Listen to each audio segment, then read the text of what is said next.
Hi ಎಲ್ಲರಿಗೂ ನಮಸ್ಕಾರ. Welcome to the channel. So ಇದು ಬಂದು ಕಾರ್ತಿಕ ಹುಣ್ಣಿಮೆ ದಿನ ಪೂಜೆ. ಸೊ ನಿಮ್ಮೆಲ್ಲರಿಗೂ ಗೊತ್ತಿರೋ ಹಾಗೆ ಈ ಫೋಟೋದಲ್ಲಿ ನೀವು ನೋಡ್ತಿರೋ ಹಾಗೆ ಇದು ಒಂದು ಸವದತ್ತಿ ಎಲ್ಲಮ್ಮನ ಪೂಜೆ.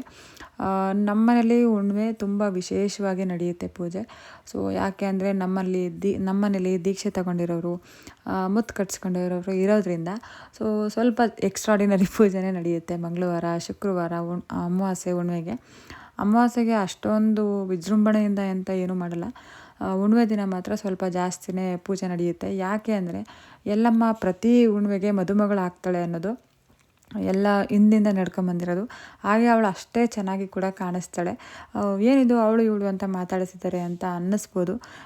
ನಾನು ದೇವ್ರನ್ನ ಖಂಡಿತ ತುಂಬ ಭಯ ಪಟ್ಕೊಂಡು ಪೂಜೆ ಮಾಡೋದು, ಏನಾಗ್ಬಿಡುತ್ತೆ ಅನ್ನೋ ಥರ ಪೂಜೆ ಮಾಡೋದು ಖಂಡಿತ ಇಲ್ಲ. ನಾನು ಅವರನ್ನು ಒಳ್ಳೆಯ ಸ್ನೇಹಿತರಾಗಿ ನೋಡ್ತೀನಿ. ತುಂಬ ಹೆಚ್ಚಾಗಿ ಪ್ರೀತಿ ಕೊಟ್ಟು ಮಾತಾಡಿಸ್ತೀನಿ. ಒಂದು ಅಲಂಕಾರ ಮಾಡಬೇಕಾದ್ರೆ ಆಗಿರಲಿ, ಹೂವು ಹಾಕ್ಬೇಕಾಗಿದ್ರೆ ಆಗಿರಲಿ, ಒಂದು ಹೂವು ತೊಗೋಬೇಕಾದ್ರೂ ನಾನು ಇದೇ ಥರ ಹೂವು ತೊಗೋಬೇಕು ಅಂತ ಹೋಗ್ತೀನಿ. ಯಾಕಂದ್ರೆ ನನಗೆ ಅಷ್ಟು ಪ್ರೀತಿ.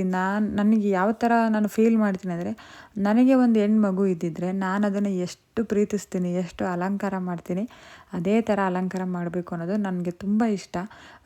ಅದು ನನ್ನ ಹಸ್ಬೆಂಡ್ ಕೂಡ ಅವ್ರಿಗೂ ಎಲ್ಲರಿಗೂ ಇಷ್ಟ. ಯಾಕಂದರೆ ನಾನು ಪೂಜೆ ಮಾಡೋದು ನಮ್ಮ ಮನೆಯವ್ರಿಗೆ ಸಿಕ್ಕಾಪಟ್ಟೆ ಇಷ್ಟ. ಎಕ್ಸ್ಟ್ರಾಡಿನರಿ ಪ್ರೀತಿ ಬಂದಿದ್ದೆ ನಮಗೆ ಆ ಪೂಜೆಯಿಂದ. ಸೊ ನಾನು ನಿಮ್ಮೆಲ್ಲರಿಗೂ ಹೇಳೋದಿಷ್ಟೇ, ಚೆನ್ನಾಗಿ ಪೂಜೆ ಮಾಡಿ, ಒಳ್ಳೆ ವರ ಕೇಳಿ, ಬೇಡ್ಕೊಳ್ಳಿ, ಖಂಡಿತ ಒಳ್ಳೆಯದಾಗುತ್ತೆ. ಸೊ ಈ ವಿಡಿಯೋ ನೋಡ್ತಿರೋದ್ರಲ್ಲಿ ಯಾರಾದರೂ ಎಲ್ಲಮ್ಮನ ಭಕ್ತರಿದ್ದರೆ ಅಥವಾ ನೀವು ಎಲ್ಲಮ್ಮನ ಪೂಜೆ ಮಾಡ್ತಿದ್ರೆ ಖಂಡಿತ ಒಂದು ಲೈಕ್ ಮಾಡಿ, ಇಲ್ಲ ಕಮೆಂಟ್ ಬಾಕ್ಸಲ್ಲಿ ತಿಳಿಸಿ. ನಿಮ್ಗೇನು ಅನಿಸುತ್ತೋ ಅದನ್ನು ಕಮೆಂಟಲ್ಲಿ ತಿಳಿಸಿ, ಆಯಿತಾ? ಸೊ ನೆಕ್ಸ್ಟ್ ಏನಪ್ಪ ಅಂದರೆ, ನಮ್ಮ ಮನೇಲಿ ಪ್ರತಿ ವಾರ ಈ ಪೂಜೆ ನಡೀತಿರೋದ್ರಿಂದ ಇದೇ ಥರ ಮಾಡಬೇಕು, ಅದೇ ಥರ ಮಾಡಬೇಕು ಅಂತ ಏನೂ ಇಲ್ಲ.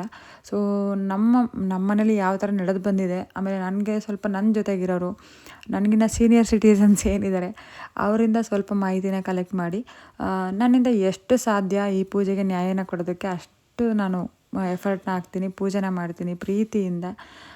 ಖಂಡಿತ ಅಷ್ಟೇ ಇಷ್ಟ ನನಗೆ ಪೂಜೆನ ಮಾಡೋಕ್ಕೆ. ಸೊ ನೀವಿಲ್ಲಿ ನೋಡ್ತಿರಂಗೆ ಎಲ್ಲ ಕ್ಲೀನಿಂಗ್ ಎಲ್ಲ ಮುಗಿಸಿ ಇಲ್ಲಿ ಹೂವಿನ ಅಲಂಕಾರ ಈಗ ಸ್ಟಾರ್ಟ್ ಮಾಡಬೇಕು. ಸ್ವಲ್ಪ ಲೇಟ್ ಆಗೋದು ಏನಕ್ಕೆ ಅಂದರೆ, ನನಗೆ ಮಿನಿಮಮ್ ಅಂದರೂ 3ರಿಂದ 3.5 ಅವರ್ ಟೈಮ್ ಬೇಕು ಇದೆಲ್ಲ ಕ್ಲೀನ್ ಮಾಡಿಕೊಂಡು ಪೂಜೆನ ಮಾಡೋಕ್ಕೆ. ಯಾಕಂದರೆ ಸ್ವಲ್ಪ ದೊಡ್ಡ ಕಳಶ ಇರೋದ್ರಿಂದ, ಆಮೇಲೆ ಫೋಟೋಗಳು, ವಿಗ್ರಹಗಳು ಸ್ವಲ್ಪ ಜಾಸ್ತಿ ಇರೋದ್ರಿಂದ ಎಲ್ಲನೂ ಕ್ಲೀನ್ ಮಾಡಬೇಕು. ಪ್ರತಿಯೊಂದಕ್ಕೂ ಹೂವಿನ ಅಲಂಕಾರ, ಅಮ್ಮಂಗೆ ನಾವು ಆ ಭಂಡಾರ ಇಡೋದಕ್ಕೇ ಸ್ವಲ್ಪ ಟೈಮ್ ಜಾಸ್ತಿ ಆಗುತ್ತೆ. ಸೊ ಅದರಿಂದ ಎಲ್ಲ ಕ್ಲೀನ್ ಮಾಡಿಕೊಂಡು ಹೂವಿನ ಅಲಂಕಾರ ಎಲ್ಲ ಮಾಡಿ ಬಿಂದಿಗೆಗೆ ಅಲಂಕಾರ ಮಾಡೋಷ್ಟರಲ್ಲಿ ಸ್ವಲ್ಪ ಲೇಟ್ ಆಗುತ್ತೆ. ಸೊ ಎಲ್ಲ ಕಂಪ್ಲೀಟ್ ಆಗಿದ್ದಾದಮೇಲೆ ನಾನು ಪೂಜೆನ ಸ್ಟಾರ್ಟ್ ಮಾಡ್ತೀನಿ. ಮಂಗಳಾರತಿನ ನಾವು 2ರಿಂದ 3 ಥರನೇ ಮಾಡ್ತೀವಿ. ಸ್ಟಾರ್ಟಿಂಗು ದೀಪ ಎಲ್ಲ ಹಚ್ಚಿದಾದ್ಮೇಲೆ ನಾರ್ಮಲ್ ಕರ್ಪೂರದ ಮಂಗಳಾರತಿ, ಅದಾದಮೇಲೆ ಕೆಂಪು ನೀರಿನ ಆರತಿ, ಅದಾದಮೇಲೆ ನಿಂಬೆಹಣ್ಣಿನ ಆರತಿ, ಈ ಥರ ಪ್ರತಿ ಮಂಗಳವಾರನೂ ನಡೆಯುತ್ತೆ. ಸೊ ನೀವೆಲ್ಲ ಯಾವ ಥರ ಮಾಡ್ತೀರಾ? ನಿಮ್ಮನೆ ದೇವರಿಗೆ ಯಾವ ಥರ ನಿಮ್ಮ ಇಷ್ಟ ತಕ್ಕಂಗೆ ಯಾವ ಥರ ಪೂಜೆನ ಮಾಡ್ತೀರಾ ಅಂತ ಕಮೆಂಟ್ ಸೆಕ್ಷನಲ್ಲಿ ತಿಳಿಸಿ. ಸೊ ನೆಕ್ಸ್ಟ್ ಏನಪ್ಪ ಅಂದರೆ, ಇಲ್ಲಿ ನಾನು ಸ್ವಲ್ಪ ಎಲ್ಲೋ ಒಂದು ವಿಷಯಗಳನ್ನ ಹಂಚ್ಕೋಬೇಕು ಅಂದರೆ, ನನ್ನ ಪ್ರಕಾರ ದೇವ್ರಿಗಿನ್ನ ಯಾರು ಸ್ನೇಹಿತರಿಲ್ಲ ಅಂತ ನನಗನ್ಸುತ್ತೆ. ಯಾಕಂದರೆ ದೇವ್ರು ನಮ್ಮನ್ನು ಬೈಯಲ್ಲ, ನಮ್ಮನ್ನು ಟೀಕೆ ಮಾಡಲ್ಲ, ನಮ್ಮನ್ನು ನಂಬಿಸಿ ಕುತ್ತಿಗೆ ಕೊಯ್ಯೋ ಕೆಲಸ ಅಂತೂ ಮೊದಲೇ ಮಾಡಲ್ಲ. ಹೊಟ್ಟೆ ತುಂಬ ತಿಂದು ಕೆಟ್ಟದಾಗಿ ಮಾತಾಡಲ್ಲ. ನಾವೆಷ್ಟು ಪೂಜೆನ ಮಾಡ್ತೀವಿ ಅಷ್ಟು ಫಲನ ಕೊಡ್ತಾ ಹೋಗ್ತಾನೆ ಭಗವಂತ. ಹಾಗಾಗಿ ಯಾರನ್ನೋ ನಂಬಿ ನೀವು ಕಷ್ಟಪಟ್ಟಿರೋ ದುಡ್ಡನ್ನ ತಗೊಂಡೋಗಿ ಅವರಿಗೋಸ್ಕರ ಖರ್ಚು ಮಾಡಿ ಅವರಿಂದ ಕೆಟ್ಟವರಾಗಿ ಬರೋದಕ್ಕಿಂತ ಭಗವಂತನಿಗೆ 500 ರೂಪಾಯಿ ಒಂದು ಮಾರು ಹೂವಾದ್ರೂ ಖಂಡಿತ ಹಾಕಿ ನೆಮ್ಮದಿಯಿಂದ ಪೂಜೆ ಮಾಡಿ, ಭಗವಂತ ಇದನ್ನು ಕೊಡು ಅಂತ ಕೇಳಿದ್ರೆ ತಪ್ಪೇ ಇಲ್ಲ ಅಂತ ನನ್ನ ಅನಿಸಿಕೆ.